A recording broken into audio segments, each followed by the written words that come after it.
Nasa Riga, Latvia na nga mga idol ang Team Gilas Pilipinas para sa kanilang practice mga idol. At para rin ang court na to ay kanilang makabisado mga idol.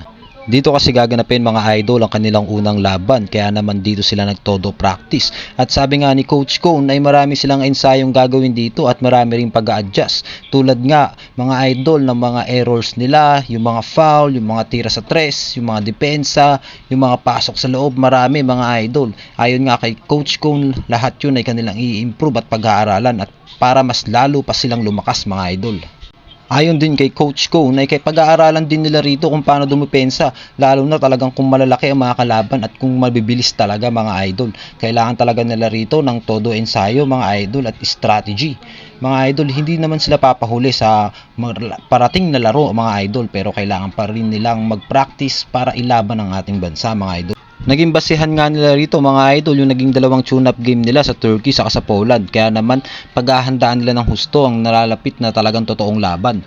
Nga pala mga idol, ito nga pala ang ranking ngayon.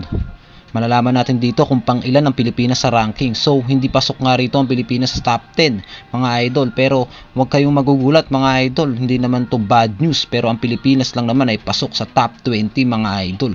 Kaya naman, talagang malupit talaga rin ang ating Pilipinas, mga idol. Gilas Pilipinas.